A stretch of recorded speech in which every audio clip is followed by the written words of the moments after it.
Good morning, and thank you for joining us. I'm Ashley Jacobs, and this is The Localist.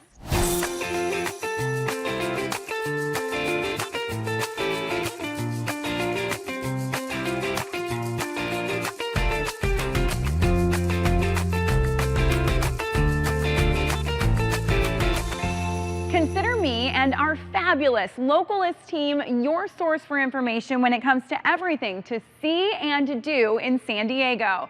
Sure, anyone can be a tourist, but it is time we all start celebrating our city by living like localists. And what better way to start than with a view from the sky? We just finished our discovery flight with Steven here at Palomar Aviation. It was incredible.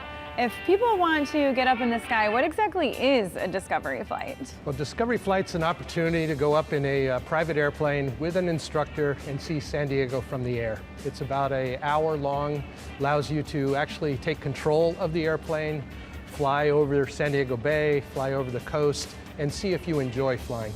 Push it forward. Oh my gosh.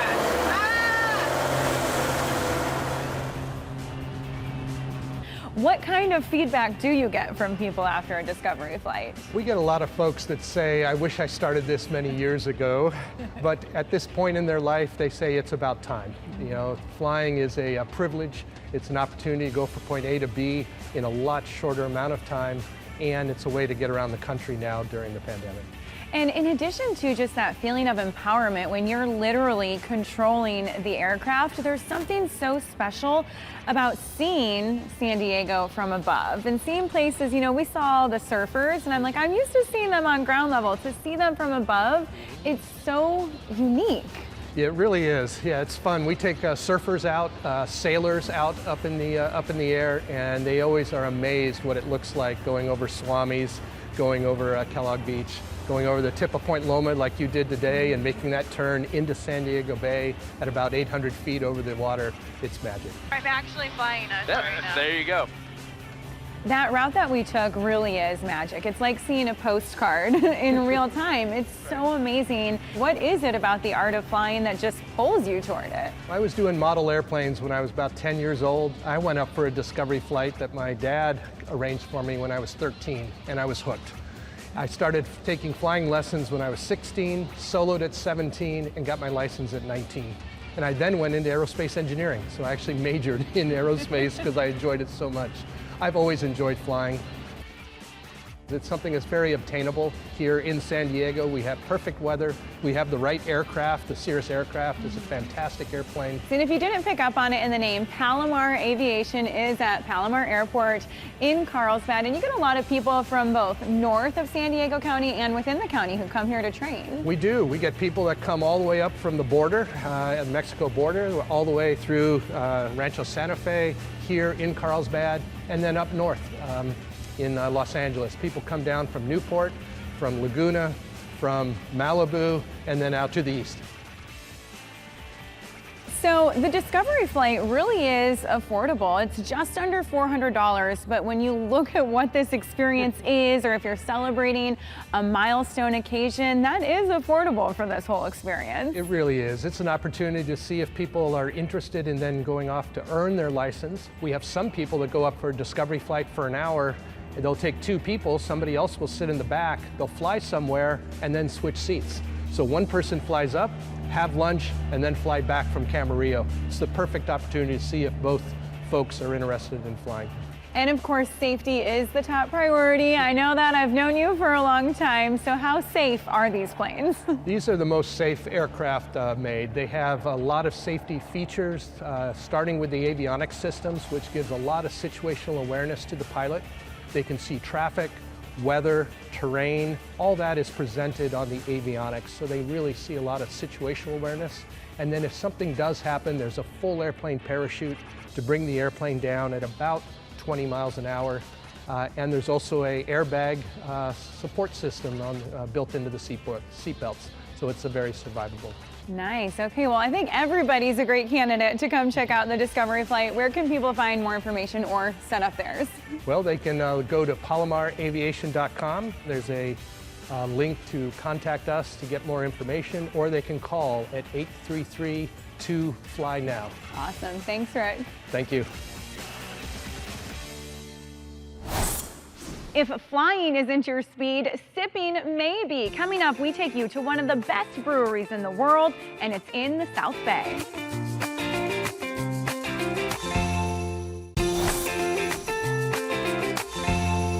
We were invited to one of the best breweries in the world, and we're taking you with us behind the scenes to see how everything's brewed.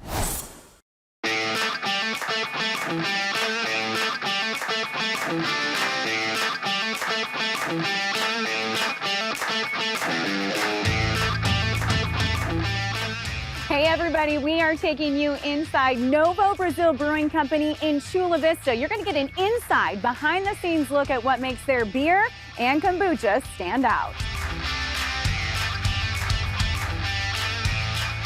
For you or me, getting a nice cold beer or kombucha is as easy as looking at a menu and saying, I'll take this one. But Roberto is the head brewer here at Novo Brazil Brewing Company, and this is a minimum 10-day process on your end. Walk us through what that looks like. Yeah, I mean, there's a lot of hard work behind it, and basically you have to prepare all the raw materials. You have to cook it, bring it to the proper temperature. Then you have to set up the fermentation. That's gonna eat up all the sugar, all the ingredients there, and it's gonna bring some certain alcohol level. Then you have to process that, filter, carbonate to the proper level, add some extra ingredients if you need it. So all of that takes around 10, 12 days. Depending on the beers, can take even 3 weeks.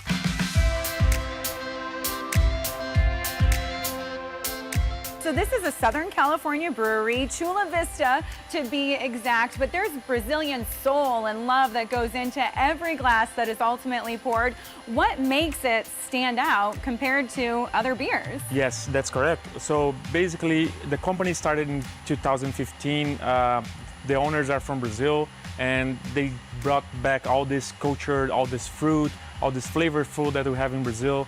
And we decided to, hey, we have all this knowledge and we have all these ingredients, amazing ingredients, let's bring together and make some amazing beers, amazing kombucha, and decided to make all these products.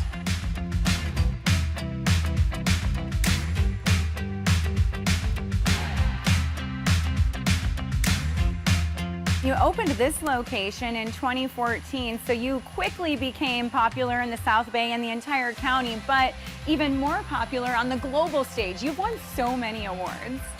So this year we won the World Beer Awards with Momo Haze, was the best IPA in the US. We won Chula Pils, we won Corvo Negro, a lot of beers awarded, and it's so good for us. All the team feel like very, very excited about this, so it's amazing. Well, San Diego has been a beer destination for a long time, but we are gaining popularity when it comes to kombucha as well, and you really are the experts in this industry. So tell us a little bit about your kombucha process. That's nice. Yeah, so the kombucha brand that we opened started in 2018 when we decided that, hey, we need to do a different kind of beverage that will be different kind of market that we need to choose. So with the kombucha brand, it's growing a lot. It's skyrocketing right now. So it's amazing. And as you can see, we have all these open fermenters behind me. So the kombucha is growing a lot. So some of your flavors are available year-round, others are seasonal. What are your favorite flavors and ingredients to work with? That's a good question. We have a lot of ingredients here, but I would say that I like to work with coconut, watermelon. We have a lot of berries, some herbs like mint, peppermint, hibiscus, lavender tea. There's a lot of flavors, a lot of good things going on. Such a variety, and I know the selection is always evolving. Well, it's not every day you get to talk to the head brewer, so I'm going to take advantage of this moment for selfish reasons and everybody at home. What should we order? What are we looking for when we select from that menu? I would say that the top three that I have that I like more is the watermelon mint, the hot cactus, which have prickly pear, agave, and jalapeno, is very good. Ooh. And the pina colada, which have coconut, pineapple, and it's very flavorful. Awesome, so exciting. I am thirsty right now, so if this conversation hasn't left you wanting a cold beer or kombucha, I don't know what will, especially because there are non-alcoholic versions as well. So everything that you want to know about Novo Brazil Brewing Company in Chula Vista, you can find out by visiting them or checking in with them online.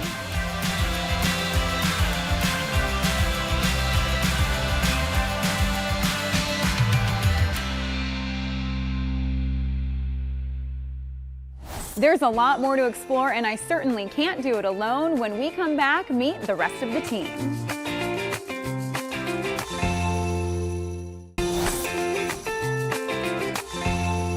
Hey, it is a new year, this is a new show, and we are your new team. We are your local specialists, sharing everything you need to know about San Diego.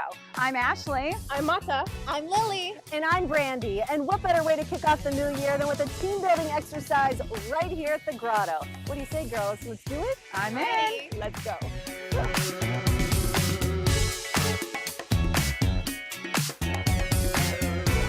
Yes, yes. Okay, so anytime the activity you're trying requires learning how to fall, you know you're in for something exciting. I want to introduce you to Ellie. Come on down, Ellie, and she didn't fall. Ellie is here from Grotto Climbing and Yoga, and she's going to tell us all about bouldering and what exactly that is. So I don't see harnesses or ropes or anything. What is bouldering? So bouldering is climbing without ropes based on your own strength. To get up and down the wall, it's based on your own strength and endurance. All right, and I know here specifically at Grotto in Miramar, you really pride yourself on being inviting and inspiring and making people feel welcomed. So for first timers coming through the door, what does that experience look like? We love when new people come. It's one of my favorite things to do when I work here is teaching somebody how to climb. Something that I really recommend is signing a waiver before you get here. It makes the process a little bit easier and a little bit faster. So we get people some shoes, some rock climbing shoes, and then we go through how to jump, how to fall, how to feel safe in the gym. So then when they're walking around, they feel really confident in what they can do. We teach them how to identify boulders, how to navigate around the gym, be around people in the gym. Rock climbing is a really big community sport, so you get to talk to so many cool people in the gym. It seems like it would be really empowering. So what are some of the benefits from trying bouldering? Some benefits are, I always feel really empowered after leaving the gym, especially after I climb really hard. I think some other benefits is like, it's just movement. Some days you work out really, really hard and some days are just for movement and it feels so good. So you've been bouldering about 6 years now. What got you interested in this sport in the first place? To be honest, it was the community, how amazing, how welcoming, how understanding. I really enjoy yoga, so learning how to boulder is basically like yoga, but like on a wall. For some people, there's a lot of different styles of climbing. That's my own style, and I think it's so much fun. I love like leaving the gym and having really good friends that I've climbed with. I learned so much, even after climbing for so long. I still learn something new every day. It's always a new learning opportunity. It's so much fun to just climb, whether it's really challenging or really easy. It's just so much fun. Yeah, good job. I love that you've really highlighted that sense of community, because after the last several years, that's what we all need. And we brought our group from the Localist here to really bond and try something new. So if somebody's coming in with a group, what is the ideal scenario? I mean, is this great for team building on the job? Is it great for a girls' night out, so to speak? It's so good for anything. It's great for like team bonding, like families coming in and like learning how to like talk to each other when they're on the walls. Come on, don't give up. Come on. Coworkers learning how to like work well as a team. I also recommend coming out as a girls' night, and like some people on Friday nights might go out to the bars or like something like that. Honestly, like I'm 9 times out of 10 in the gym because that's where I love being. I love working out with these awesome people and like challenging myself, but also having a really good time. Okay, cool. So when you're here, you're improving communication skills, you are feeling empowered, and you're improving your fitness. How does this translate to the outdoor world? What boulders can we go explore after we've had the experience indoors? So a really good outdoor boulder is Santee boulders. There's also Mission trails, Joshua Tree. I think Yosemite's like a really big one. The rocks there are amazing. They're so beautiful, so cool. Such good grips and good ways to like challenge your technique as a climber. All right, cool. Ellie, thank you so much. Okay, so if this has piqued your interest, you can get all the info by visiting Grotto's website, and most importantly, like she said, sign that waiver. Still ahead, meet a San Diegan who can't get enough bouldering and why he says every skill you learn will transfer to another area of your life.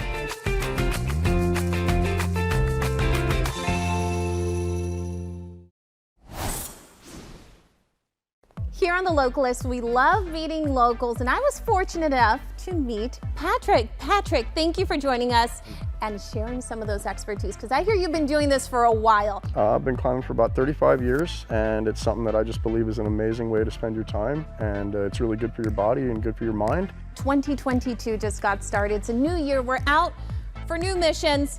Why would people come here? Why do you recommend rock climbing? Well, I think climbing is just an amazing way to change your life and get a different perspective on what you're going to do and how you want to look at problems. Climbing is a giant puzzle, and each climb is different, so you have to look at it in a different perspective, and that gives you a good way of looking at life. So it's not just physical. No, it's actually much more mental than it is physical. The physical benefits are just I call a happy side effect. You know, I'm not the sportiest person, so I wouldn't have thought of that. I'm kind of liking the sound of this. I know that you said even kids come here. Yep. So what kind of ages are we looking at? I've seen climbers as young as 3 years old all the way up to 80 years old, and varying degrees of skill. I was a guide for a long time. The oldest person I ever guided was 76 years old. The youngest person I ever guided was about 5. So why would you recommend people come to the Grotto? The Grotto, the atmosphere is amazing. We have a wonderful staff. I think our climbing walls are some of the best in San Diego. We have an amazing set staff. The problems that they put up are just really perplex your mind and make you think and work harder to become a better climber. And again, everyone is welcome, all levels. Everybody. We want to see everybody come in here. The more climbers, the better. We want to see them come, but we also want to see you climb. Can you show us a little bit of that pro action? I'll give you a little bit of demonstration. Cool. Sure. This is one of our easier routes. So when you start a climb, you're going to start with your hands on the taped holds. Hands and feet are going to be the same colors. So once you're on your climb, go ahead and then start climbing from there. And you're just working coordinated body movements. You can get to the top of the wall, you top out, and then you can down climb back down. I'm sure we'll get to your level one day. Thank you so much for showing us that. Pretty cool and pretty exciting. Can't wait. It was my pleasure. Thanks, Lily. Did you know bouldering has been compared to yoga? Our Brandy Williams explains how the two are connected. I came across this quote the other day that said, "You're not old, you're just not flexible." And that is so true. Now, Ellie, you not only teach rock climbing here, but you offer yoga lessons as well. Let's talk about how the two are connected. With rock climbing, you do need a lot of flexibility with a lot of stamina. So yoga really helps you get into your breathing techniques so that you can go a lot longer with your workouts. It's a good way to unwind. Some days are really hard days, so you're climbing really hard, and some days you're relaxing a little bit more. So yoga gives a good strength-based but also relaxing technique to climbing. Okay, how about 3 poses that we can all do? I think a really good one to start with is called boat pose. We start with facing the front of our mat, feet out about hip distance. You are lifting your chest towards the sky. As you feel comfortable in this, you can possibly take your feet off the floor. You can hold on to the back of your legs. Another really good one is we're gonna swing our feet back behind us. We're gonna place our hands underneath our shoulders. Our knees are gonna be about hip distance apart, but we're gonna send our heart into our spine while taking a big breath in and tucking our tailbone in. Your gaze might go in between your hands or possibly your knees, maybe your belly button. And then as you breathe out, you're gonna send your heart down towards the ground. The very base of your spine is going to go up. That's a good stretch. And looking up towards the sky. The last one is called a downward dog. From our tabletop position like this, with our hands underneath our shoulders, and hips stacked on top of our knees, we are going to tuck our toes. We're going to send our hips up to the sky. Okay. You're looking back towards your feet and pushing into your shoulders. These are all wonderful. Ellie, thank you so much. Thank you for being our teacher. And if you guys don't mind, I would like to teach you all something too. My favorite yoga pose. Yeah, all you do is you bring your legs forward, there's no real technique, and you just lay down and you put your hands out. The beautiful Shavasana. Thank all of you for spending your morning with us. I'm exhausted from flying, drinking, and climbing, but hopefully you have enough energy to check out these amazing places we visited today. That's it for us. We'll see you tomorrow.